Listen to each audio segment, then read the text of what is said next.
Okay, so all the classes will be newly recorded and they will be up on the platform so that you can reference them later. The in-person classes have past recordings that are up there, but it's really the same content. You'll just see different people or different students in the workshop. Usually, for the most part, they're the same instructors. Some of the instructors might be a little different. So that's general Zoom housekeeping. Also, before we get started, want to give a land acknowledgement. We are people who care for the land. We are also stewards of the land and want to acknowledge the people who've been stewards of this land for generations and generations. So the District of Columbia is on the traditional lands of the Nacotchtank and the Anacostan and Piscataway people who have served as stewards of the land for generations. Acknowledging these traditional lands is a step in recognizing the impacts of colonization. So yeah, let's keep that in mind as we're taking care of the land, all the different people who've stewarded this land for generations and generations. All right, now want to give you a brief introduction to who I am. I'm going to be your, conductor on this journey of the Master Gardener program. I've been the Master Gardener coordinator for maybe like 3 or 4 years. Um, and before that, I was a teacher, classroom teacher, taught from second grade to through middle school at Mundo Verde here in DC, but also worked in Chicago Public Schools for a few years. And before that, I worked with people of all ages in environmental education programs. So Botanic Garden with high schoolers, Student Conservation Association with high schoolers, Lincoln Park Zoo with families and people of all ages. So really love environmental education, have been doing it now for a while. And this is what I studied too. Studied environmental studies and then got a master's in education so that I can try to do this stuff better. And I love the Master Gardener program. I love Master Gardeners. I feel so grateful to be with you throughout this course. And once you're active Master Gardeners, throughout all of the different projects that you get up to. And we're also here with my wonderful colleague, Michelle Bassler, who is our volunteer coordinator. So if you want to introduce anything about yourself, Michelle. Oh, make sure to take yourself off mute. Yeah, Sorry. sorry. Thank you. Thank you, Allie. And I'm so happy to be here. And every time I look at Allie's credentials, it reminds me that we actually have a lot in common as far as our backgrounds. I've been with UDC Causes for a little bit over 3 years, and I also have a background in teaching science. I also have a background in teaching science in museums. But I worked in a museum in Philadelphia. So, and I have a degree in biology and education, elementary education, and I also have a degree in entomology. So I call myself a bug lady. I love bugs. So anyway, that's me. And I'm very happy to be here. I just am continually inspired by the dedication and the uh, the hard work that all the master gardeners do, and how much the master gardeners love to learn. Awesome. Thank you, Michelle. Yeah, you should come back for our entomology class and talk bugs with us. I never thought about that, but yeah, Yes, that yeah. would be fun. Cool. Cool. Great. All right. Awesome. Well, now let's get to know you all a little bit better. I know it's virtual, so it's different. We'll do this in person as well. But what we'll do is we'll split up into breakout rooms. So if you're not super familiar with the breakout rooms, what will happen is this little box that you see on the right of the screen will show up on your screen and it will say, you've been assigned to a breakout room. And just click that blue button that says join breakout room and that'll magically take you to another little Zoom room with a few people for you to get to meet. So we use breakout rooms throughout this course. Something that I have learned is just the power of talking talking to each other. Like it's a great, very important learning strategy. The information will sink in better the more you get to talk about it, process the information. So not only is it fun that you get to build community, get to know other great gardeners in DC, but it also is just going to really help with your learning too. And it's a lot of content that we're going to come across over these next 16 workshops. So processing it with each other will really help for it to stick around with you so you can use it when you're in the garden. Um, but for this first breakout room, this is really just to get to know each other a little bit. So you can share your name, share your pronouns, maybe a fun or interesting fact about yourself. And if you have a garden origin story or why you wanted to be a master gardener, I found a lot of people like have that story of like growing something with their grandparents or the tree that was in the park by them growing up. Or so if you have anything that just got you really excited about gardening, share that in your group. Okay, any questions before we jump to breakout rooms? And I'll put these questions. There's a way for me to send it to you in your breakout room. So I'll send it to you in your breakout room just in case you forget what we're supposed to say. But worst case scenario, just talk with each other. You don't have to talk about these questions. Get to know each other. Go off script. Totally fine. All right. And I will be in this main room. So if anything comes up or you have a question, you can always go back to the main room and you'll find me here. All right.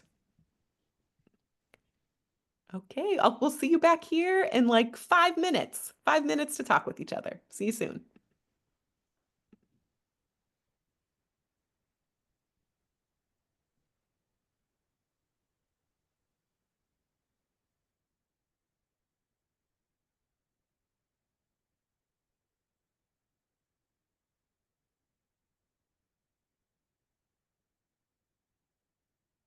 Mm. All right, great. Well, let's jump in this next section and then we'll get a break in like 15 minutes.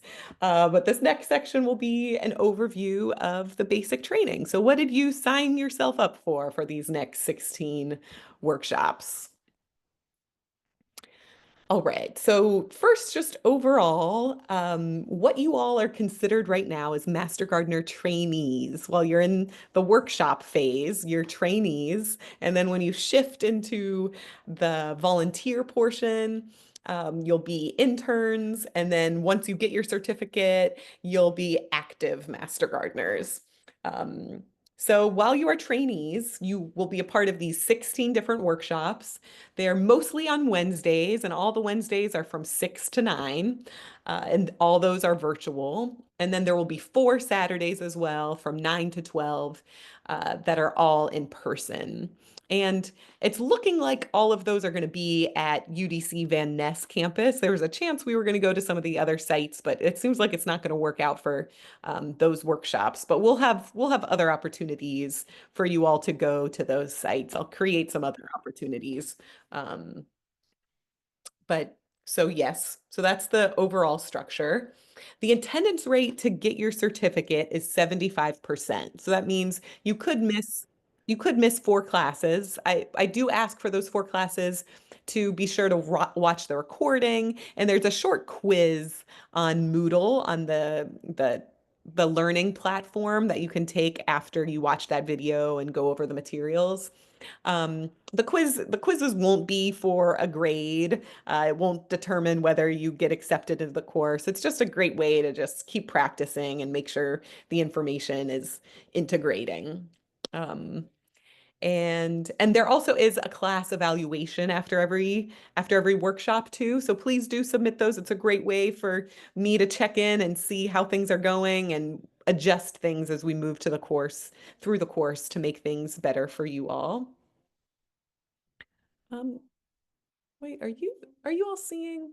You're seeing now it's looking weird. You're seeing the screen that has the schedule on it, right? Okay.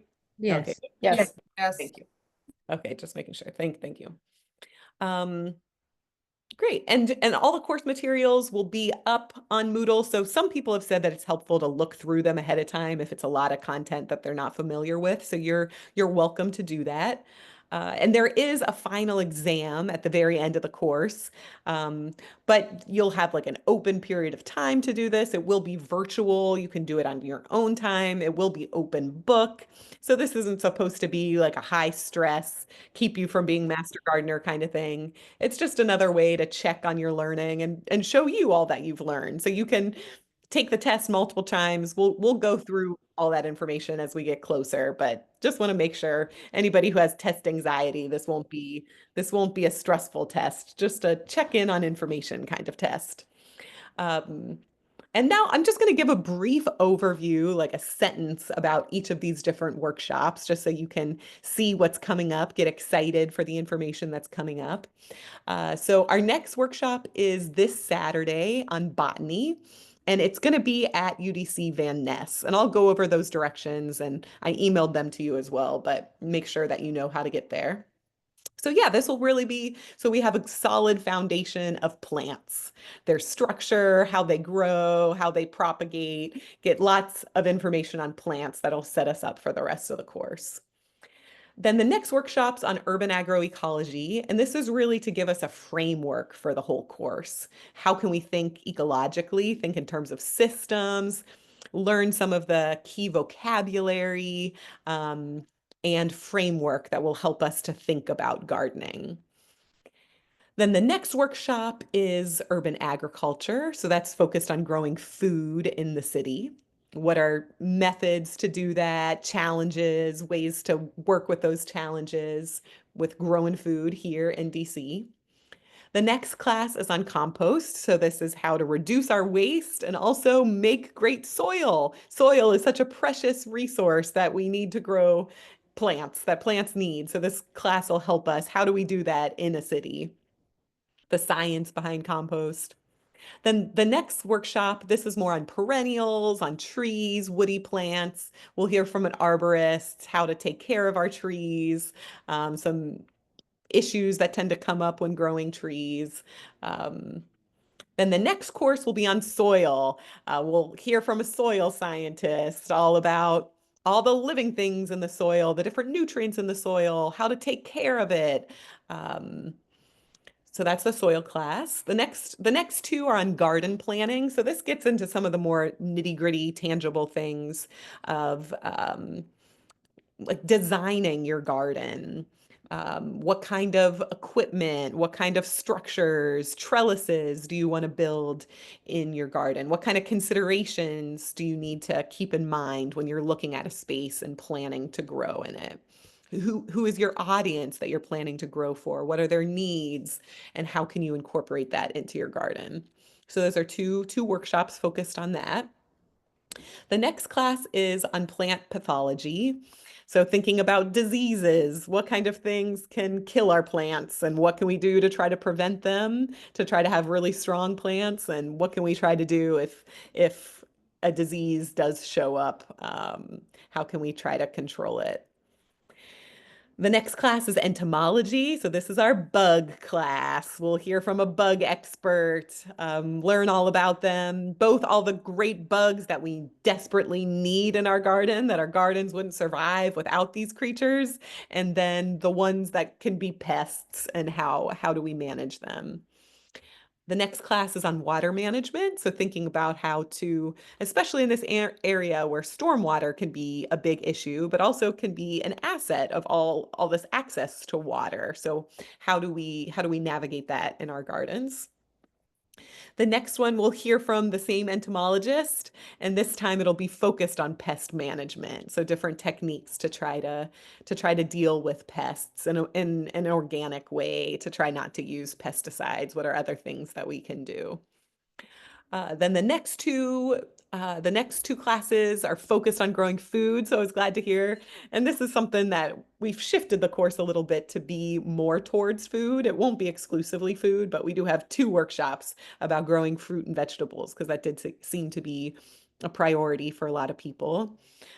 So yeah, we'll get to hear from someone who's out in the field growing food and learn from his expertise. And then the last workshop is called Master Gardeners in Practice. And this is where we really think about We bring in partner organizations and think about where you would like to volunteer, where you want to deepen your skills, your knowledge, and how you want to give back to your communities. So partners will come in and share about different projects that they're involved in. Some master gardeners will come in and share about projects that they lead that you all could get plugged in with. And it'll also just be a chance for us to reflect on our learning and get ready for the next section, the volunteering portion of the program. Any questions about this syllabus, this schedule? I have a question. Yeah, please. You Thank you. said that the information is on a platform, Moodle, I think, which we'll probably get into. After the classes are completed, do we still have access to that? Great question. As of now, yes. All of the previous Master Gardener courses from the past 3 years do have access to it. I think at a certain point, it's run by the Extension Foundation. And I think at a certain point, they will just to create, just for less storage, to create more space, they probably will have to delete them. But I'd say for a few years, you'll have access to all that information for sure.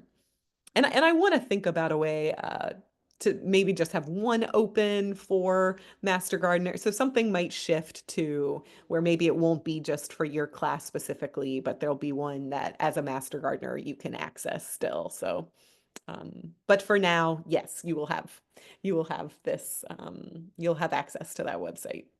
Thank you. Yeah. Any other questions? Just to follow up on that question, can we download some of that information so it's available offline? Yes, Okay. yes. I'm pretty sure I think there's one instructor who like the information is from her organization and she request like at least the recording and maybe some of the materials, but it will say it next to the recording and those materials if I think she more so just doesn't want it to be distributed widely, but for your personal use, I think you can still use it. But it'll say next to it if she doesn't want you to download it. Yeah, good question. Yeah. Any other questions before we keep moving? All right. Well, let me know if anything comes up too. All right. So after you complete those 16 workshops, then you become Master Gardener interns. And this is where you really get that hands-on experience. You can really tailor it to what you have capacity for, what you're the most interested in. So yeah, you can structure and I will also steer you, guide you towards different opportunities too. But I definitely encourage you, if you're really excited and want to learn about compost, to dive into that. If you really want to learn about growing food, to find opportunities to do that. If you really want to focus on pollinator gardens or rain gardens, there are opportunities to do that. So I encourage you all picking how you want to learn and use those first 40 hours. um, 15 of those hours, at least 15, so that could be more. At least 15 of those hours should be with UDC or with the Master Gardener program. And the idea is just to continue strengthening the program. There are projects that Master Gardeners lead, so to continue supporting those projects and just be plugged in and growing the Master Gardener community. And then 25 of those hours, they could also be with Master Gardener projects or UDC projects, but they can also be with an organization or project of your choice. Let me know if you have any questions about whether something would qualify. And I'll go into more detail later in the evening about what some of those projects could look like and what kind of things would qualify. Because often things do. There's usually a few exceptions when it doesn't qualify for your hours. So I'll talk about that more in a little bit. Um, and at the end of the course, you'll also write a volunteer plan to share with me how you plan to develop your skills and your areas of expertise. And Great. And then after those 40 hours, then you get certified. You get a Master Gardener t-shirt, a Master Gardener name badge. So when you're showing up to different community events, oh yeah, I saw someone look excited in their screen. Great, great. I'm glad you're excited about the t-shirt. So yeah, this way when you're wearing them in the community, people know that you're a resource to answer questions about plants, and you don't have to know all the answers.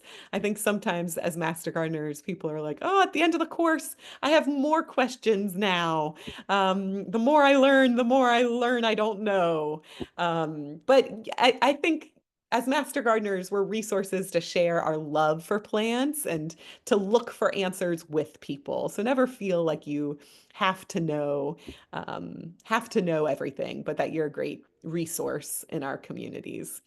One of the instructors who you'll hear from later, he said, you would have to live 20 lifetimes to know all about the different plants and all about the different seasons and what happens. So we're all learning as we grow as Master Gardeners.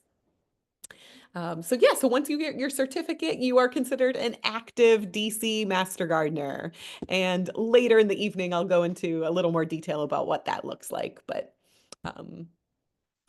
that is it. Now let's take a break. Or real quick, any questions about any of that before we take a break? I have a question. Yeah, please, Sarah. Yeah. If we're doing any volunteering over the course of the next 3 months, would that count towards those 40 hours, or do they have to be after we've completed the 16 workshops? Yes, great question. So glad you asked this.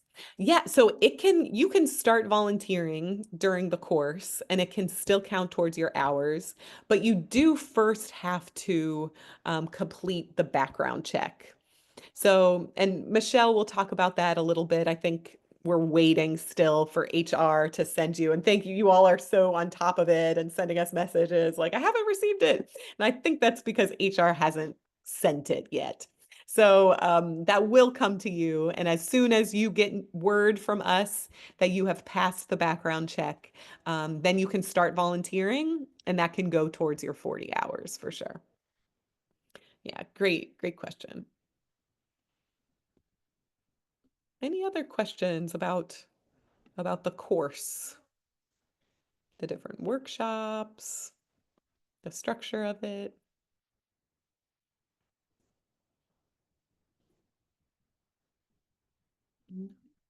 All right. Great. Okay. Well, then if a question comes up, feel free to ask it after the break. But let's go ahead and take a break. So get away from the screen, get some food, take care of yourself, and we'll all be waiting for you back here. Let's come back at 7:10. See you back here at 7:10, everybody.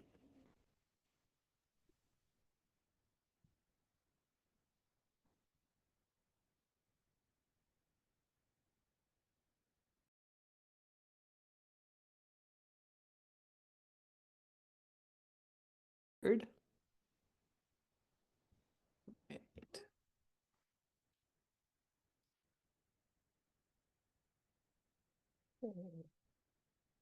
Sorry, let me pull up.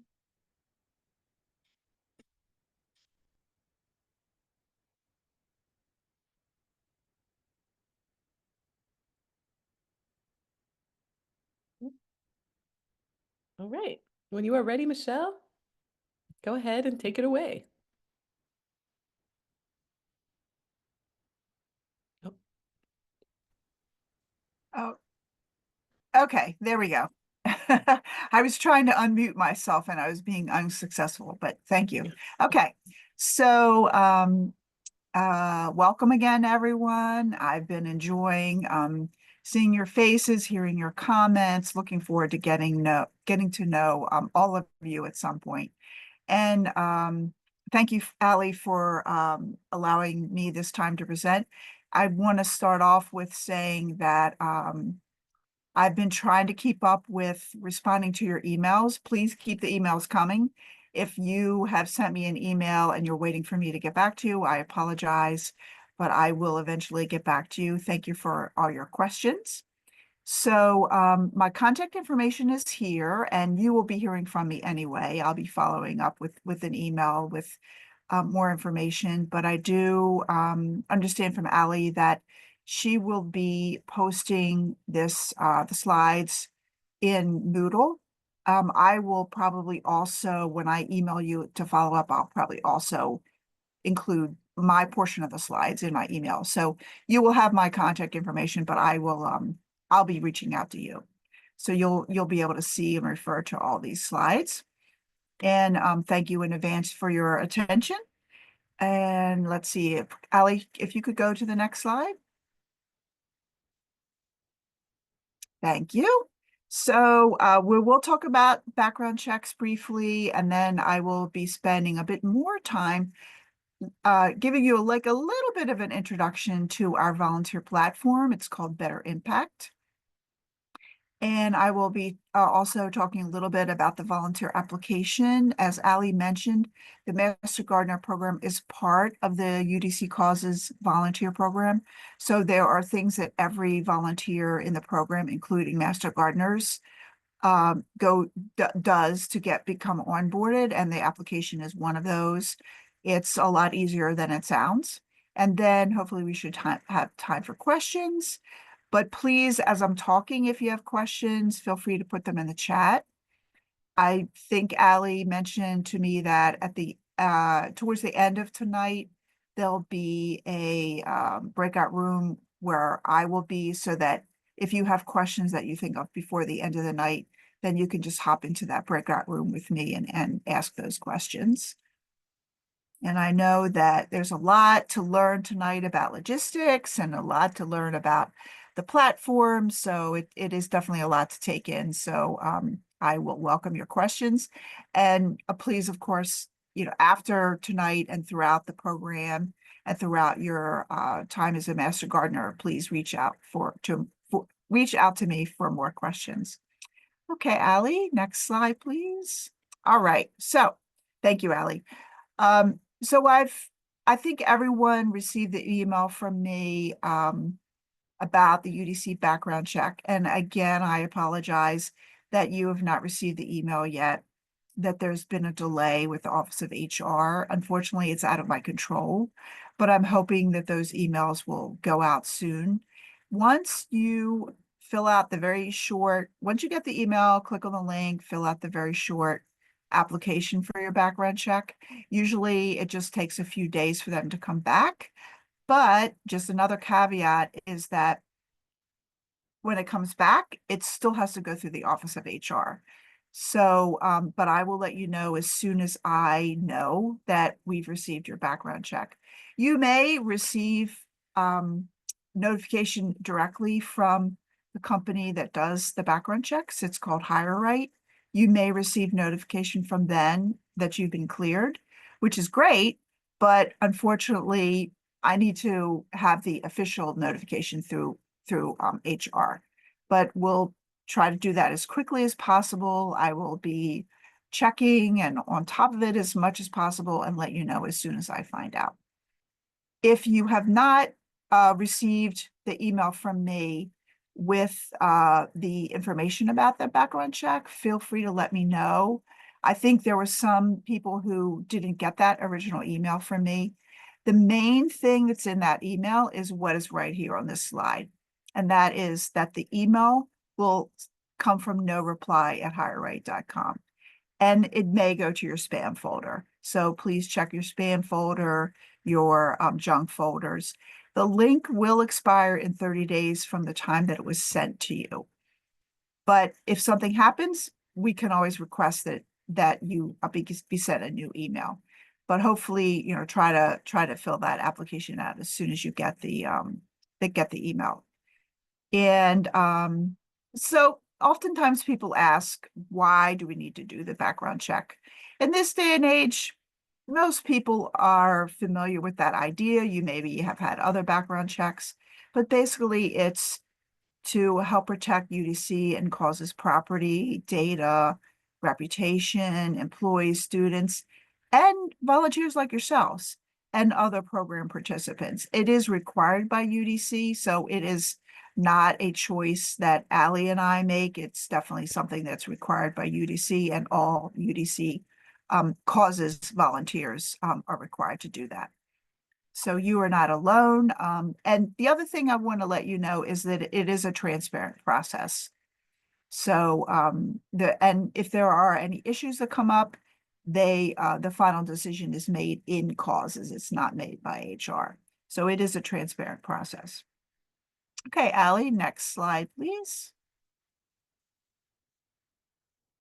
All right, so and some of you have already let me know that you're interested in working with minors, working with some of our youth programs. But you may, but if you're interested and you haven't let me know yet, please let me know. So there are quite a few youth programs that are hosted by UDC causes. We have summer camps, and you'll be learning throughout the course of the Master Gardener program that about school programs that are directly managed and run by the Master Gardener program. So you may be interested in working with the school that way, or you may be interested in working with one of our youth programs. And these would be programs that would count for your volunteer hours. So to work with minors in UDC, with the volunteer program, you would need a District of Columbia Public Schools background check. So you get that through DCPS. The main difference between that one and the UDC background check is that fingerprinting is required. It's easy. You can get fingerprinted at any location that is near you. You provide when you sign up for that, you provide your zip code, and then the software will let you know what locations are closest to that. Actually, I think it's actually an address. So you can put your home address. If you're visiting relatives, you can put that address. You can do it out of state if you're on vacation. And then it can be at a place like UPS stores, things like that. Here's another thing to think about is that it is accepted by UDC in place of the UDC background check. That's not the reverse, but so for instance, if you're even thinking about maybe working with youth, and it's a very rewarding way to volunteer and to give back, if you're even thinking about that, you might want to go ahead and do it because, like I said, it is accepted by UDC. And both background checks are valid for 2 years. So it's something to think about. And if you're interested, let me know and I will give you instructions of how to do that.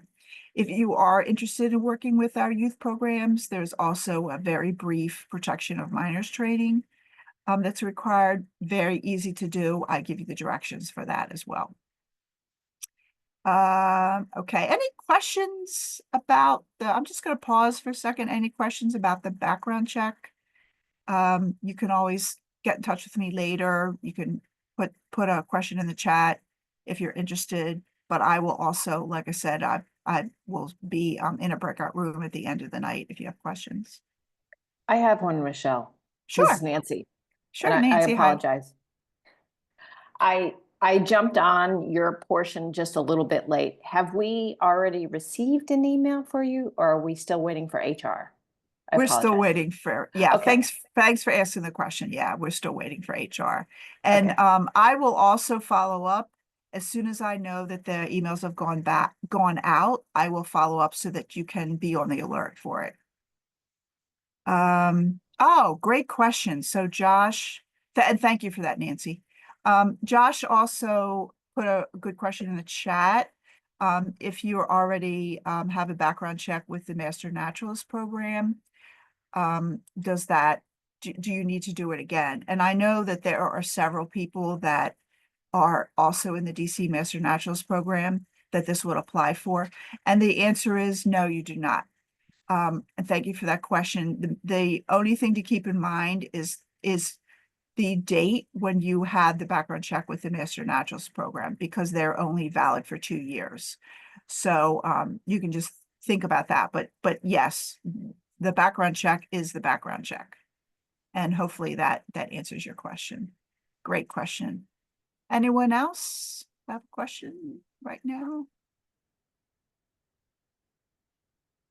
Okay, Ally, if you could go to the next slide.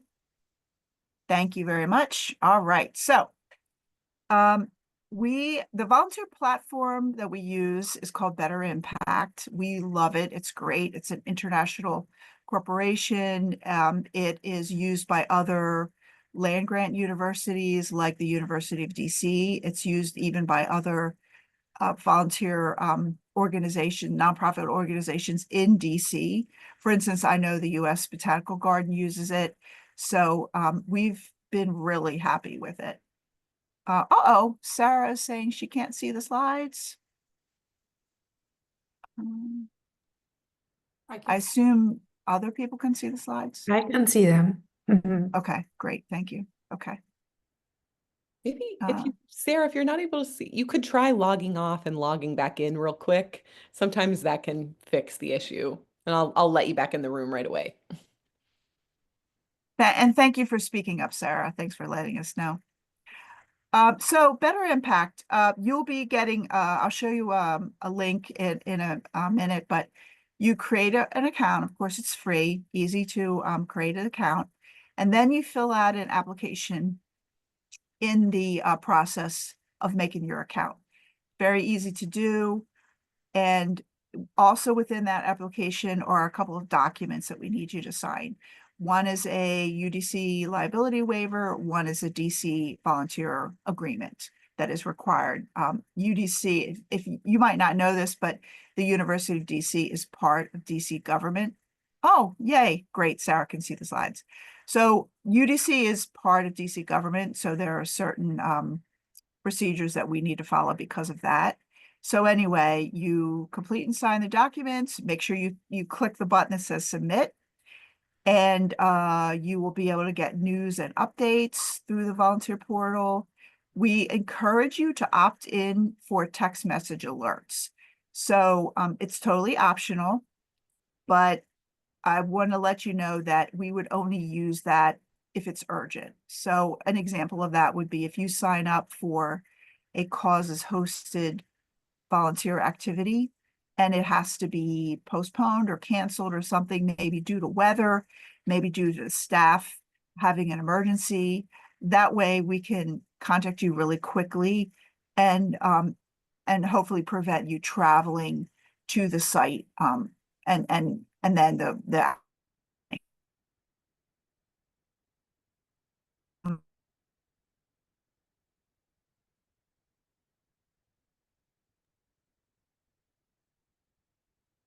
Oh no, I think you might be breaking up, Michelle.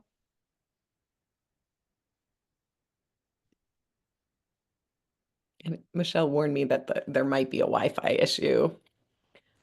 Let's see if we don't get her back. We can bring her back in a little bit.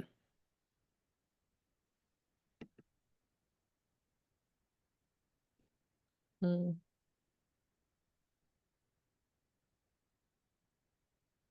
Yeah, let's go ahead and, oops. Yeah, what we can do instead is, I bet she'll log back in. Let's jump into the, oh, she said she'll log right back in. Let's jump into Moodle, which is the platform that we'll use. Ooh, ooh. Yeah, this is the platform where all the materials for the course will live. So let's do this, and then when Michelle gets back in, we can go back to learning about Better Impact and where we sign up for volunteer opportunities and everything. But yeah, so let's focus on Moodle. So it should be able to work on your computer, handheld. I haven't tried it on a phone or on a tablet, but would love to hear from you all. If it works on those devices, but for sure on your computer. And this is where everything for the course will live. So all the presentations, they're now on Moodle, you'll have access to last year's presentations, but I'll also update those after each workshop. So you have, if any of the information changed at all, it'll be up there. So you'll have the presentations, you'll have all of the recordings after the workshop. I'll post it there. The Zoom links for each workshop will be there. Some instructors share additional materials like chapters, articles, podcasts. All those will be on Moodle. So yeah, let's take a look real quick, and then I'll show you how you make your own account and everything.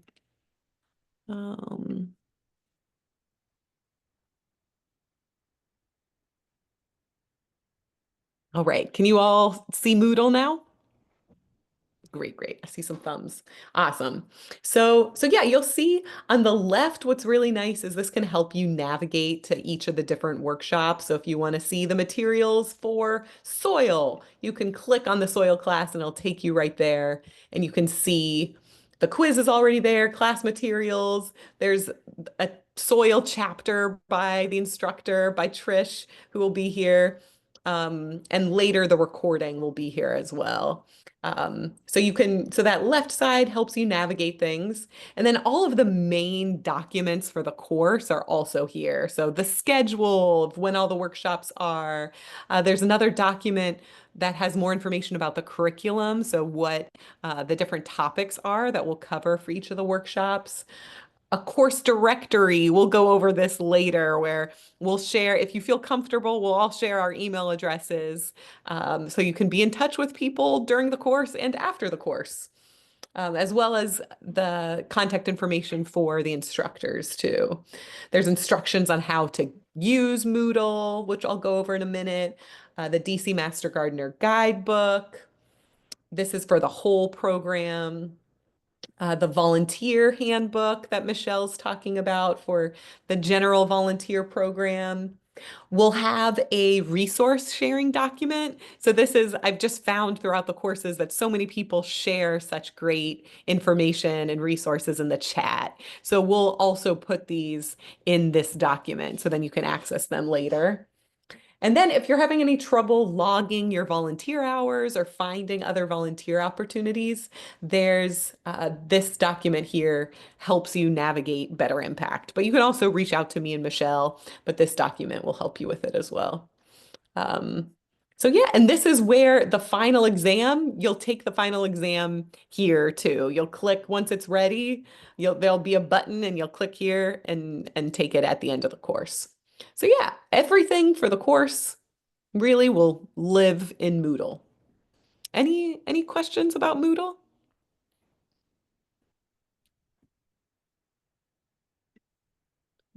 Thanks for bearing with us in our tech issues. Michelle said it's going slow, but she's trying to get back here. Right. So will you give us the link to Moodle? Yes. Yeah. So in a minute, I want to get my PowerPoint back up. In a minute, I'll give us some time to explore it too. Oops. Let me jump ahead. Sorry. Yeah, in a minute I'll share the website and give you some time to explore the platform. But real quick, first I want to just go over how you get signed up and create an account. So that then you can do that. And then by the end of this evening, you'll be set up and be able to hopefully access everything on Moodle. So I'll give you the website, and then you can either create a new account over here, or you can log in with a Google or Microsoft Office account, like Outlook account. You'll create a username for yourself, password, some more information. And then this is important, you'll search courses. Once you're logged in, there'll be this bar on the main screen of the website, and you'll type in DCMG 2025A. So I'll actually put that in the chat right now. So then when you're trying it, you know just what to do. So it's DCMG 2025A. And then it'll also ask for an enrollment key or a password. And for that, you'll do the password's Hummingbird. And that's it. Any questions about this? About how to get logged in or anything? Oops. So what I'm going to do now is I'm going to put the link to Moodle in the chat. And I'm going to send you all to breakout rooms to create your account and start exploring Moodle. So you're in breakout rooms, so that way if you have any questions or you need any help or you notice something and just want to chat with somebody about it, you've got some buddies in your breakout rooms to talk about it. And then you also just get to know some more people in the course. And I will be here in the main room, so if you're having any issues with Moodle, if it's acting funny, having trouble creating an account at all, come on back to the main room and I'll be happy to help you with that. And if there are any issues, we can sometimes tech always gets in the way. We can find another time outside of this evening too, if there's an issue, but I don't think there should be, just in case. Know that you will be supported. Okay, any questions before we go to breakout rooms and start making our accounts and exploring Moodle? All right. Great. Oh, and welcome back, Michelle. Just so you know, I jumped ahead to the Moodle part, and then we'll go to breakout rooms and then we'll come back and I'll hand it back over to you. Thank you. Yeah, of course, of course. Okay, great. All right, go ahead to your breakout rooms, log into Moodle, help each other out if anyone needs help, and come back here if you need anything.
Everything okay, Michelle?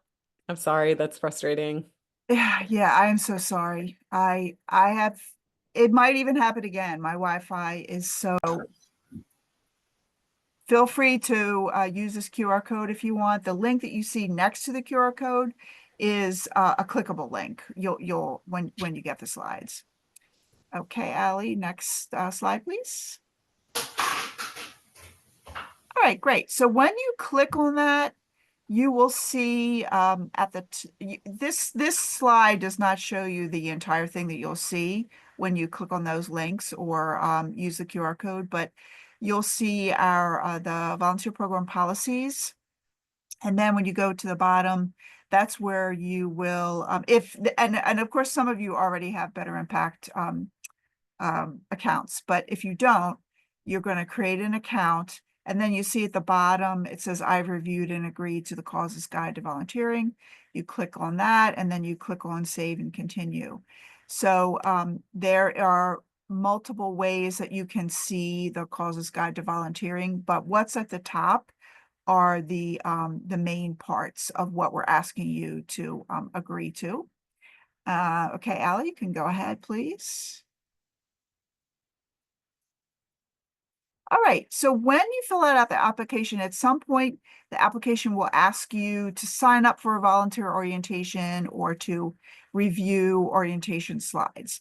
But I wanted to point out that this requirement does not apply to you because the Master Gardener class is your volunteer orientation. So you can just ignore that. It does say that in the application that it does not apply to Master Gardeners, but I just wanted to point that out to you. Okay, Allie, next slide. Okay, great. Thank you. So once you're gonna make your account, you're going to fill out the application, submit the application. You may not be able to see all of these features until you complete your background check and until I make your account, turn your account from applied to accepted. But I wanted to let you know, I wanted to take this opportunity to show you what it will look like once your background check is cleared and you're fully cleared to volunteer. So this is what we call your home page. So across the top are some tabs. I'm not going to go through all the tabs, but the first tab, the Opportunities tab, is where you will look for causes hosted opportunities, volunteer opportunities, and then also where you will sign up for the log to enter hours where you volunteer for outside organizations. So when Allie was talking earlier this evening about 15 hours with UDC causes hosted volunteer activities or with the Master Gardener program, this is where you will log, but then the rest of the hours can be with outside organizations. When you're volunteering with outside organizations, you will log them separately in Better Impact. And I'll show you a little bit more how to do that. The next tab is the Schedule tab, and that's where you'll look for if you want to check on your schedule coming up.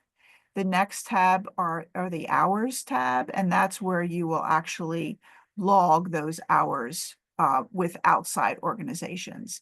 And I will also let you know, I'm going to be emailing you with instructions on how to do all this. So don't feel like this is the only time that you're going to have any instructions. I will also be sending you some very detailed instructions. The Reports tab is where you can check and see what you have entered, what you have logged.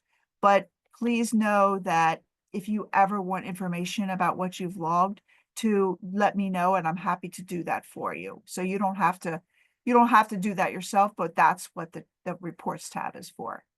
The Contact tab would be to reach out to any of the causes staff, including Allie and myself. If you are in Better Impact and you have a question and you want to ask the question right away, instead of getting out of Better Impact and getting into your email, you can reach out to us through that tab.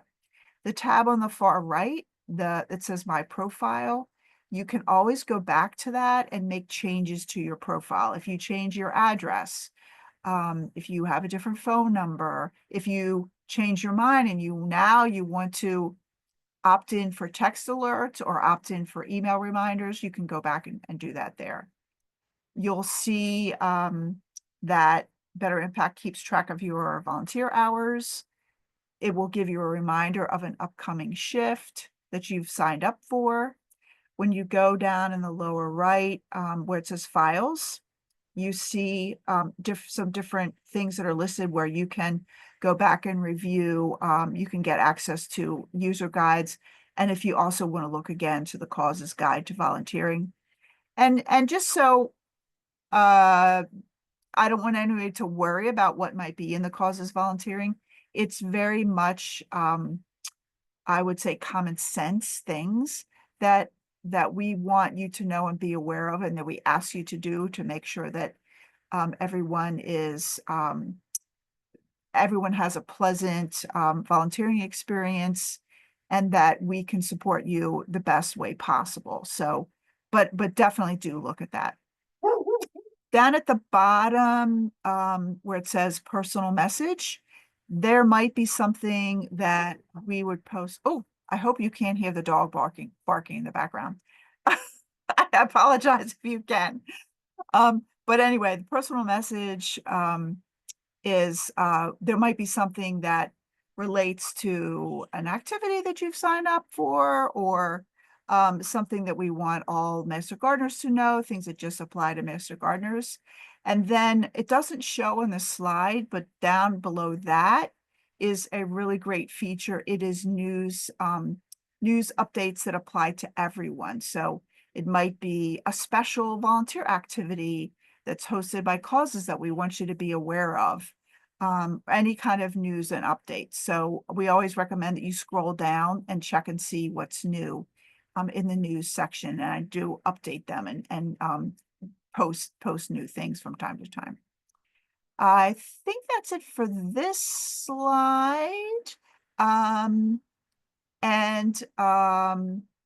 would stop for questions, but I know that we'll have the breakout session later. So, but feel free to put questions in the chat if you'd like to do that.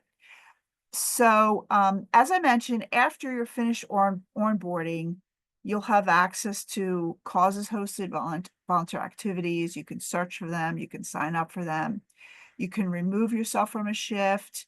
You can get details about what to expect, what to bring, what to wear, directions, special situations about parking, things like that, special instructions about parking.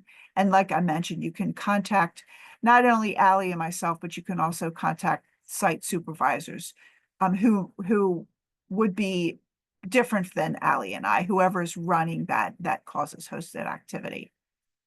All right, Allie, you can go ahead. Okay, so again, you will not see this until you've completed your onboarding. But once you complete the onboarding, all these things will appear. So in the opportunity tab that I mentioned, that was the first tab on the left. If you click on, you'll have an option to view the list or view the activities in a calendar or a list. If you click on the list option, you'll see this. So you'll see specific activities like the Grow DC program that you'll hear more about from Allie throughout your Master Gardener class. If you want to volunteer at Lamont Riggs, which is one of our urban food hubs, if you want to volunteer on the Green Roof, that's on the Van Ness main campus. But then also, if you are, and what you do is you click on the activity to sign up for it, and then you pick what shift or shifts you would like to sign up for. But this is also where you start off with logging your unscheduled volunteer hours. And when I say unscheduled volunteer hours, that means outside organizations. So unscheduled equals outside organizations. You first sign up for the log, then you go back and you log the hours. So I know this is a lot of information, but it will definitely become clear as you start working with Better Impact. And like I mentioned, there are instructions that I will provide, and I'm always happy to help. Okay, next slide. All right, so when you're ready to log those unscheduled hours, you can see how the hours tab is in white at the very top. So you'd click on that, and then this is what you'll see. So you select the activity. So when you click on that, there will be a drop-down menu, and you've already signed up for the unscheduled hours log. So you select that. And then all you have to do is put in the date and the number of hours. And you can then you can click save or save and log another. And I don't think if you could just go to the next slide for a second, Allie. Yes, okay. So once you oh, I realize this says Master Naturalist, but it's the same exact thing for Master Gardeners. When you select the unscheduled volunteer hours log, you will see these feedback fields. So one thing Allie wants to know is what organization hosted the hours you completed. So there's a drop-down menu, and the drop-down menu is the most commonly, the most common organizations where people log hours. It is not all inclusive. Just because the place where you volunteered is not in this list does not mean that it's not approved. It just means it's not one of the most commonly logged organizations. So you can see that there is a space for other, and then just type it in. And if this, because every cohort is different, if this cohort is all of a sudden everybody is volunteering for a certain organization, or not, I should say everybody, a lot of people are volunteering for a certain organization, we can always add it to the drop-down menu, so you don't have to keep typing it. But if the menu gets too long, it's going to be unwieldy. So we keep it to organizations that are most commonly logged.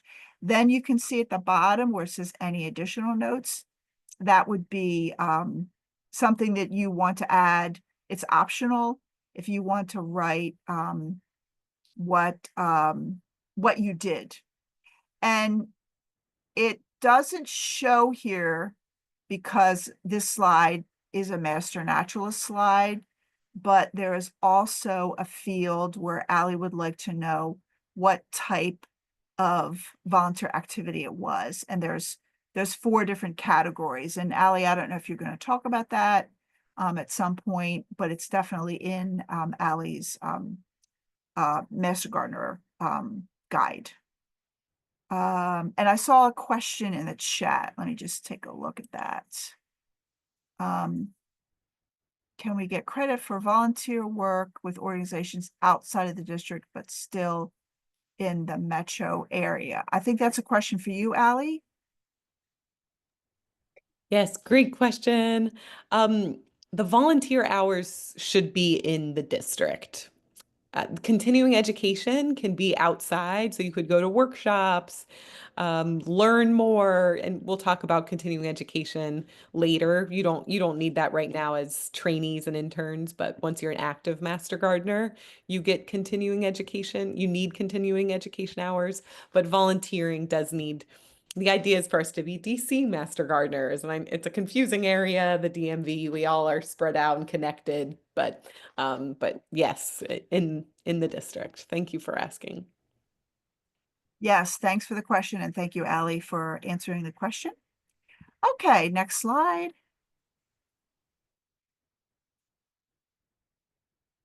All right, so these are the guides that I mentioned. I will email you with the guides as well, but you'll have access to these slides. So these are all clickable. The first link is, oh, this is again a Master Naturalist slide. Sorry about that. Same principle. Yeah, I'll definitely email you with the correct links. But you will have instructions on how to log those unscheduled hours. There will be general directions on using Better Impact in the mobile app. The app is free. You can get it wherever you get your apps. And there's also a web-based general user guide. Okay, next slide. And that concludes this part of my presentation. And looks like it's 8:01. Allie, would you like to start the break, or should we take a few questions? I know there'll be additional time for people to ask questions. Do you have more slides too, Michelle? If you need a few minutes, I think we could just No? tack on a few more minutes, and then take the break a little later. Sure. No, that's all the slides I have. Oh, okay. Okay, great. Yeah, so yeah, let's take a few questions, and you'll still get your 10-minute break, but maybe just push back a few minutes. Great. Okay. And I see Michael asked a question in the chat about the link. And Allie, if you could go back a few slides. Let's see. Oh, yeah, but no, backwards. Yeah, keep going. Couple more. Keep going. Keep going. Keep going. Keep going. Keep going. There we go. So, Michael, you will have access to the slide. I'm going to send you the slides either tomorrow or early next week. If you want, you can even use your phone right now and use the QR code. Ally, would you actually, can we put them in the chat? Oh, you did already. Awesome. Oh, yeah, I should have thought of that. Thank you for doing that, Ally. So, Michael, hopefully that helps. Yeah, that's a great idea. Thank you for asking that question. Okay, looks like Deepesh has a question. It looks like that's a question for you, Ally. Let me see. Would it be possible to share the Google Calendar containing all the important deadlines? Wait, sorry, what deadlines do you mean? The ones for quizzes or submitting the hours, Oh, especially. yeah, good question. I don't have a Google. Well, the quizzes, there's not a set deadline for when you need to get the quiz completed, like after each class. Um, yeah, I'd say, yeah, let me think about that. There's not a specific deadline for the quizzes, just sometime after the workshop happens to take the quiz. And the dates for all the workshops, the date for when you'll need to take the final exam is on Moodle. Um, and I'm like, what other dates? Yeah, so I don't have another document, but if there are other dates that you would be helpful for me to put somewhere more user friendly for you, let me know and I can do that too. Yeah, were there other Mhm. dates you were thinking about? Oh, as long as there are certain dates that qualify as deadlines. Um, if there are not any dates that qualify as deadlines, then I wouldn't worry about it. Yeah, okay. I can't think the quiz deadline has been fairly flexible, Okay. a week or so after you do the workshop. Mhm. Um, Okay. yeah, Thank you. yeah, for sure. Any other questions for Michelle or for me before we take a break?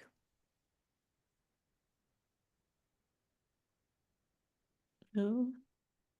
All right. Well, you'll get a chance. Michelle will come back with us too after the break. So if you do have other questions for her, you'll have a chance to ask her questions. But let's go ahead and take a break. So if you haven't noticed already, I'll put in the chat the time that we'll come back. So we'll just push it back up 5 minutes. So come back at 8:15 and we'll finish up the night. See you back here soon.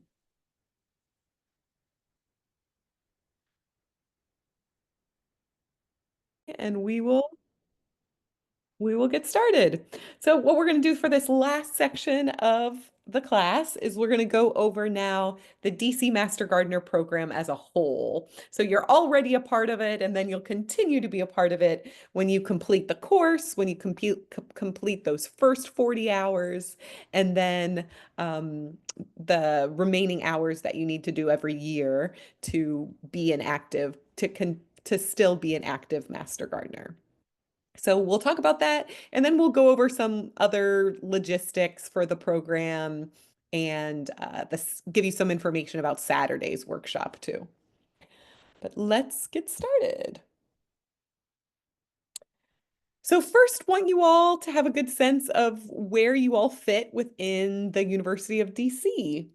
So you as Master Gardeners are a part of the University of DC, which is an exciting university and unique university for a lot of different reasons. It's an HBCU, a historically Black college and university. It's a public, I think the only public university in DC. We're also a land grant university, which means we have both the academic side and we also have the public programming side. So you all are a part of these land grant centers or public programming, public research, agricultural extension, sharing research, sharing information with the public. So within the University of DC, you all are a part of causes. You've probably heard me and Michelle say causes, and this is the College of Agriculture, Urban Sustainability, and Environmental Sciences. And it's split into the academics and the land grant centers. So the land grant centers is again like the public side, whereas the academics is if you're coming to study to get a bachelor's or get a master's or get a PhD, you're on the academic side. Um, and so then within the land grant side, there are different centers, and you all are a part of the Center for Urban Agriculture and Gardening Education. And we have other different programs, other different offerings, and I'll talk about those a little bit too. Um, Great. So the other land grant centers uh, that are on the extension side, there's the Center for Nutrition, Diet and Health, there's the Water Research Resources Institute, there's the Center for Urban Resilience, Infrastructure and Innovation, and the Center for Urban Agriculture and Gardening Education that we're a part of. And part of the land grant centers, we also oversee these different food hubs. And the idea of these food hubs is to be places throughout the district where people can grow food, learn about growing food, have access to them, have access to these places in their communities.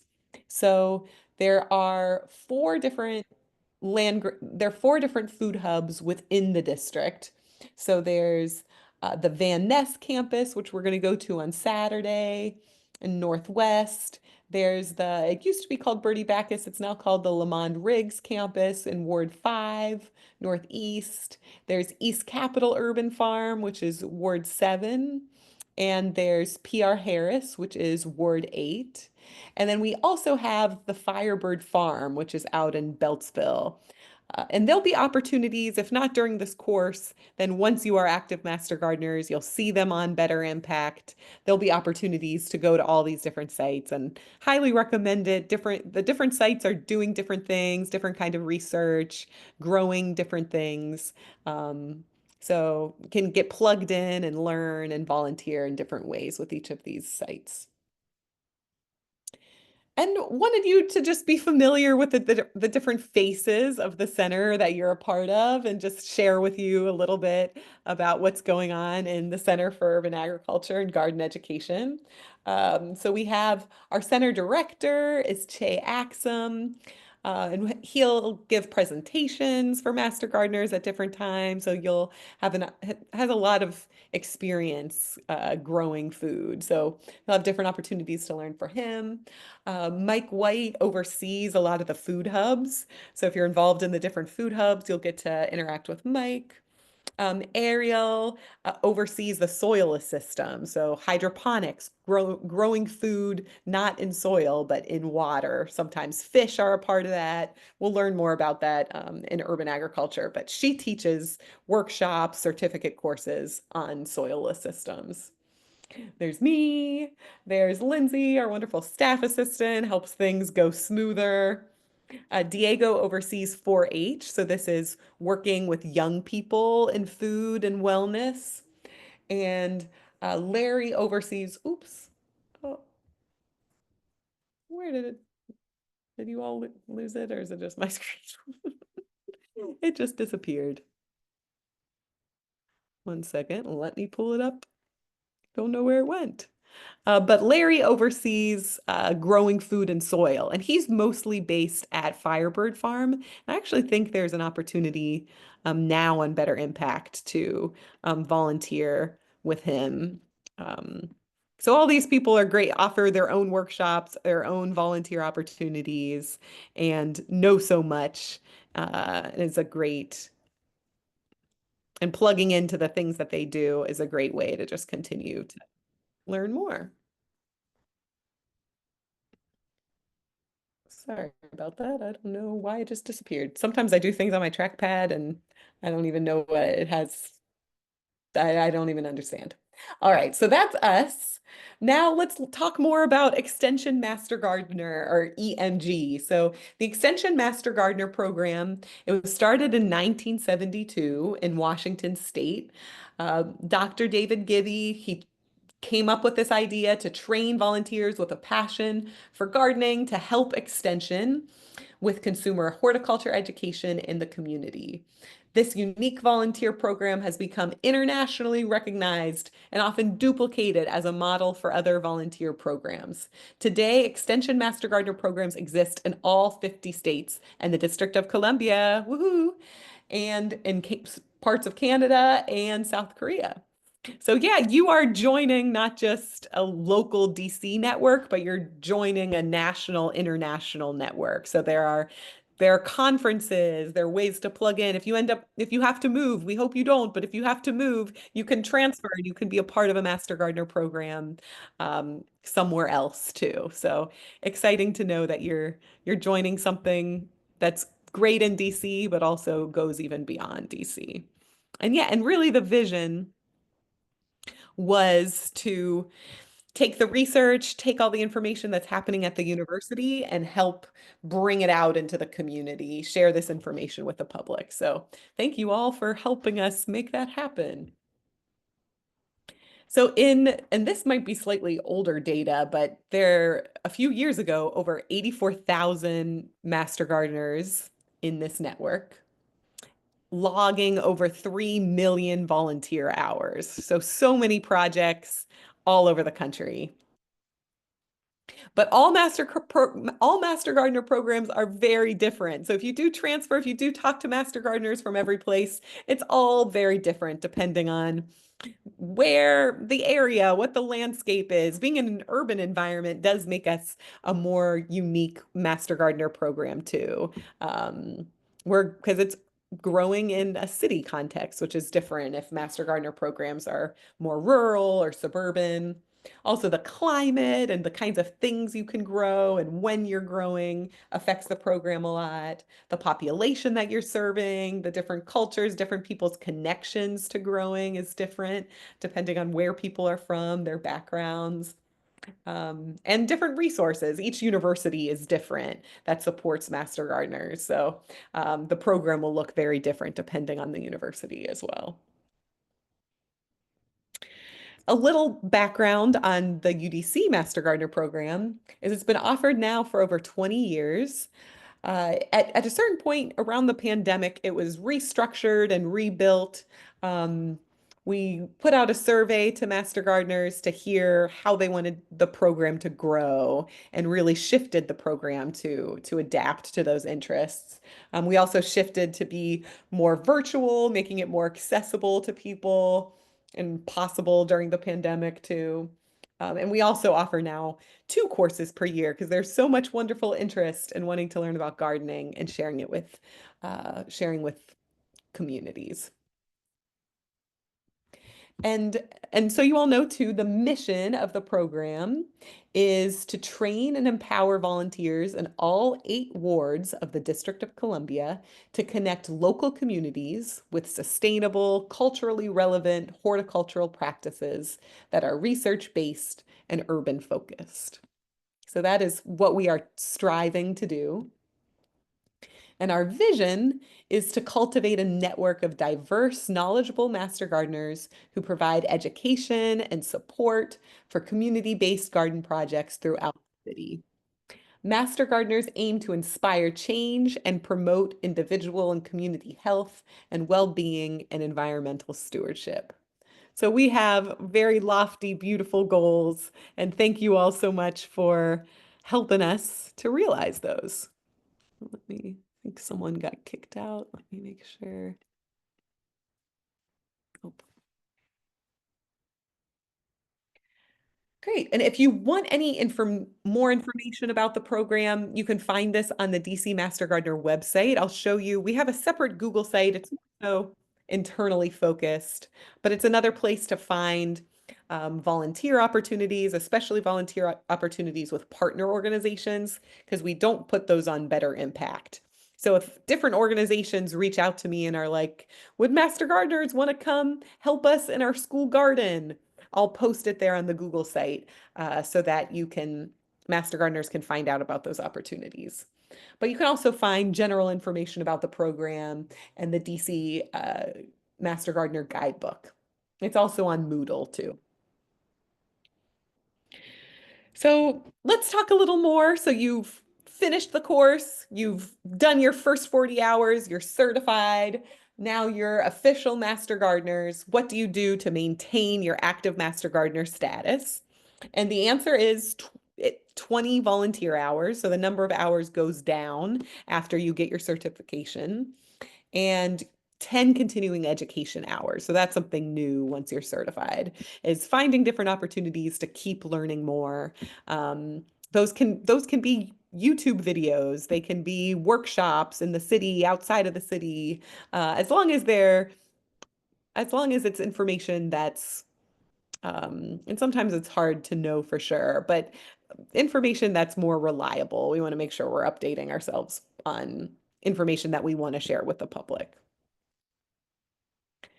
And for those 20 volunteer hours, once you're an active Master Gardener, we ask that 15 of them be pre-approved activities, so you know that they're going to count for hours. So that would be any organization that's listed on the Master Gardener website, anything that's on Better Impact. I'll go through some of those, more of that information in a minute. And then 5 of those hours you don't need pre-approval for. So 5 of those could be if your child's school is having a garden day or doing some kind of garden activity that you want to be a part of. You don't need to ask me if that's approved. It's for a school garden, and all school garden stuff would be approved, but you wouldn't need to ask me about something like that for those 5 hours, as long as they connect to Master Gardener work. All right. So thank you all. I know this is so much talking and so much logistics. Maybe I'll pause for a second. Any questions about the information that I've covered so far?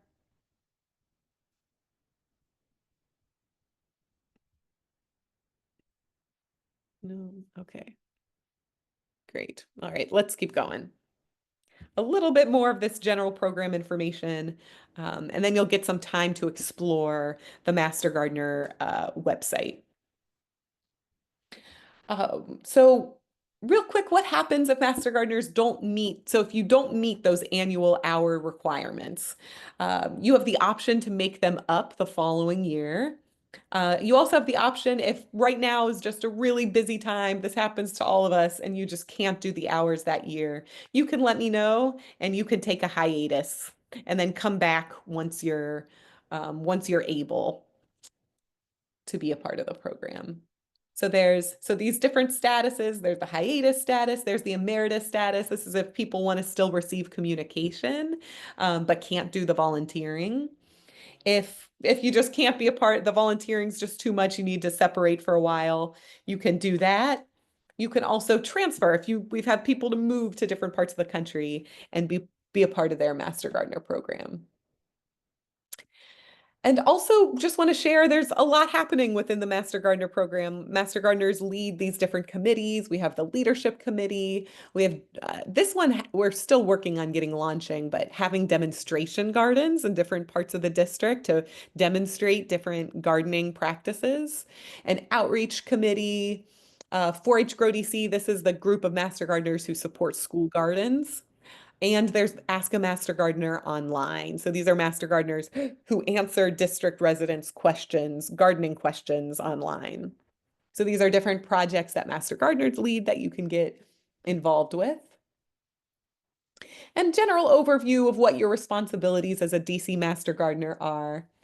To sign up for volunteer assignments and opportunities, sign up for continuing education opportunities, to report your hours monthly, to attend regularly scheduled meetings. We do have monthly Master Gardener meetings, so whenever you can come, please do. We bring in different speakers and just a way to connect with other Master Gardeners in the program. Help new volunteers feel accepted, take on leadership roles when you can, suggest new projects, activities, and committees, and generally help the program grow. Okay, a few more things about volunteer activities. Master Gardeners should only be working on projects and activities approved. So like I talked about, they'll be on the website, organizations that are approved. You can always send me a quick message and say, is this an approved activity? And those 5 hours, once you're an active Master Gardener, don't need to be approved. Check the Google site, check Better Impact. You'll also receive a monthly Master Gardener newsletter to find different opportunities. Master Gardeners are highly encouraged to submit proposals for new projects and activities too. So many of the activities that are now approved are projects that Master Gardeners started. Other guidelines for volunteer activities, make sure that they support a garden-based activity. Make sure that your volunteering is benefiting the larger community in some ways. Make sure that it's accessible and open to the public. So helping out, like in our private gardens, for example, is not a volunteer opportunity, is not something that would count for Master Gardener hours. And it shouldn't be something that results in financial gain too. It's a volunteer activity. And they should be in DC. There are other Master Gardener programs serving other parts of Maryland and Virginia, and our focus and goal is to really support the district. And all the things, if you're wondering what is approved, all the different volunteer opportunities generally fit into these 5 different categories. They're action-based activities, like when you're actually doing the gardening work, stewardship, when you're doing something to support our environments, like removing invasive species, picking up garbage, doing tree monitoring, things that help different environments, parks in the district. Community and youth education, so teaching other people, outreach and communication. If you're flyering for different events, meetings, like say you're on a committee or you're on your community gardens leadership committee, your meetings would count. That communication would count towards your hours. And any different leadership roles that you serve for the Master Gardener program or volunteering in other partner environmental gardening organizations, those would all count towards your hours too. And a quick note on community gardens is what would count towards your hours in community gardens is anything that you're doing to serve the larger community garden would count towards hours, but working on your own individual plot doesn't count towards hours. So just a quick note about community gardens. But if you are working on like a public communal plot within the community garden, that would still count towards your hours. Any other questions about things that have come up so far? Let me check the chat. All right. Okay, reporting hours. So you'll report your hours monthly, and yes, service hours include planning meetings, committee and administrative work to make some of these gardens happen. Time spent preparing for the activities also counts towards your hours. And travel time, if your garden's really far away, or if you're teaching at a school garden and it's far away, your travel time can also count towards your hours. All right, so that's thank you. Woof, we got through general Master Gardener program information. Now I want to give you all some time to explore the Google site because there's so much on here. There's so many different organizations that you can plug into to volunteer, to learn from. So what we're going to do now is I'm going to put a link to the Google site in the chat. And we'll take not a ton of time, maybe even just like 5-6 minutes in breakout rooms. I want you all just to explore this website. So I'll even pull it up for a second so you can see. There's so much, there's information about the course here, information about the program, about our monthly meetings, Ask a Master Gardener online, volunteer opportunities, help to log your hours. So I'm going to put us all in breakout rooms and take 5 minutes just to explore this platform, see what's there, talk with your buddies in your breakout rooms, and get familiar with this resource that you can use during the course, but also when you're active Master Gardeners. Okay, any questions about that before we go to breakout rooms and explore the Master Gardener site? No, I see some heads shaking, so I'll take that as no. If you have any question, always come back to this main room. So I'll send us to breakout rooms, but if anything comes up, come back here and I will be here. Oh, and Michelle, as long as her internet is good. I see, Michelle, is it okay if I also make a breakout room for you so that people who have questions for you can come to your breakout room? Yes, absolutely. That's great. Okay, great. Oh, and sorry, I realized I had you all muted. I make it so that you can't unmute during the breaks just because accidents can happen and then we're hearing the conversation during the break. So sorry, please let me know if you're ever not able to unmute, and I'll make sure that you can unmute. Okay, great. So I'll create a breakout room with Michelle.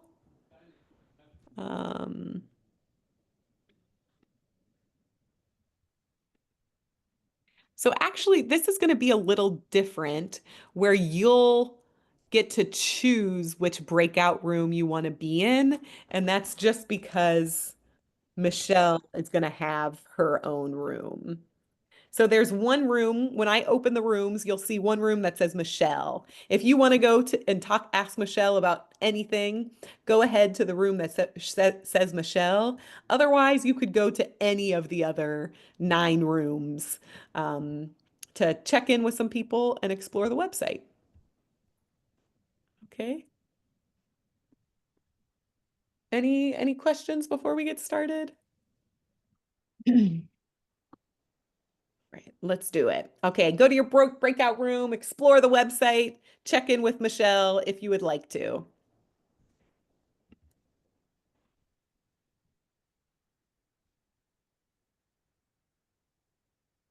Yeah, so you can pick this time it's different. It should come up at the bottom of the screen and you can just pick a different breakout room. Awesome. I see people doing it. Perfect. Beautiful. And if you want to talk to Michelle, click on that Michelle breakout room.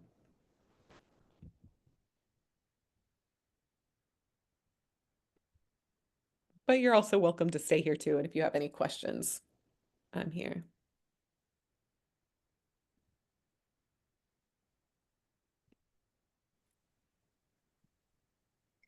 So is this going to be recorded? The Just breakout room? because my Wi-Fi cut me out like close to 8:30 when you were talking.